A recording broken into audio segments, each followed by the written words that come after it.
Hi, I'm Rich and I'm a farmer for Buckinghamshire. So farming is a fantastic way of life. Yes, it can be hard work and long hours, but it's so rewarding. So we have beef cattle on our farm and it's great just watching those cattle grow and working with animals every day. So if you think beef farming might be for you, come on, I'll show you a bit more about it. So as you probably know, not all farms with cows are dairy farms. So we're a beef farm, so these guys are not going to get milked, but we produce beef. So they're a different type of animal. They've got a lot more muscle, and that's used to make your roast dinners, your steak, your mince for burgers, and stuff like that. So the types of farm vary a lot. There are also different types of beef farm. So you can go from just working on a farm that has calves and rears calves that mainly come from the dairy sector into the beef sector, or you can work on a farm that has cows which then calve, and you raise those calves all the way up until they're ready to go for meat. And then we're a bit of a mix. So we have the suckler herd where the cows have their own calves and raise them all the way up until they're ready for the butchers. But we also have cattle that we buy in, so they'll come from another suckler herd or from the dairy side, and they'll come in about a year old, and we'll feed them up and take them to a level where they're ready to go to the butchers. So there are many different types of farming system and different farms that you can choose in this area. So to be a beef farmer, you've got to love animals, because a lot of beef farming is reading the body language of the cattle. So just by looking at a field of cattle, you'll be able to tell whether any of them are ill or under the weather and need attention, just by the way they're behaving and how they react with the rest of the flock and to you arriving. So unlike a sheep, if you've got an ill beast, you can't just pick it up and take it to sort it out, because they can weigh up to a ton. So what you have to do is you have to learn their body language and how you can react around them to persuade them to do what you need to. And over time, if you work with cattle, you'll learn how to stand, how to move, and how they're going to move. And that is key to working with cattle. So there are quieter and busier times of year on the cattle farm, and at the minute is one of our busiest times. So we're trying to calve the cattle at the minute, but we're also trying to make silage to feed the cattle during the winter.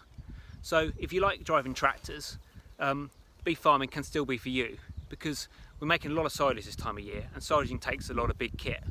A lot of farms do it in a bigger way than us, so we're cutting the grass and we're preserving it to feed the cattle over the winter, because at the minute the grass is growing like stink. Well, it should be if it wasn't quite so dry.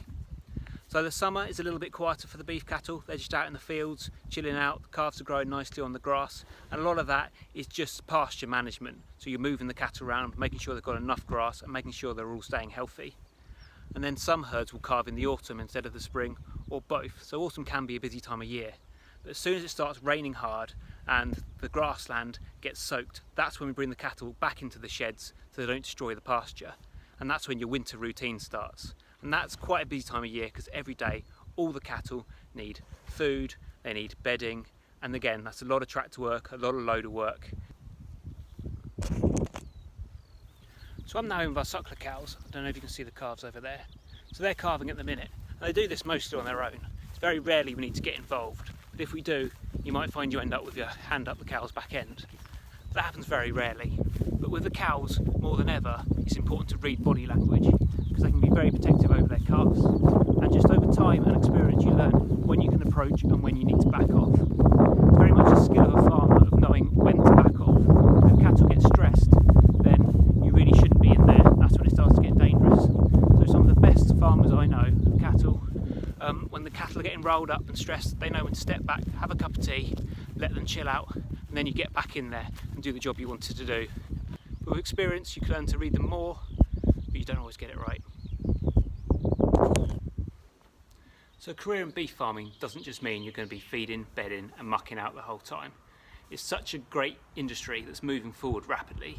So whether you're into science and you want to know more about the breeding and genetics, there's loads of ways you can take that on the farm. Or then if you're into engineering and you like building stuff and the new machinery that's coming on, there's loads of stuff to interest you there as well.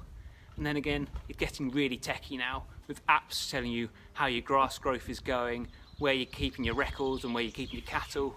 So it's really interesting, moving industry. So many opportunities to go out there and find a farmer that needs help and do a bit of volunteering just to get some experience with them, because a lot of this stuff is stuff you can't learn in a textbook. So it is great to go to college, but if you can get there on farm and learn the animals, that's the most important thing, and it's a really great place to be.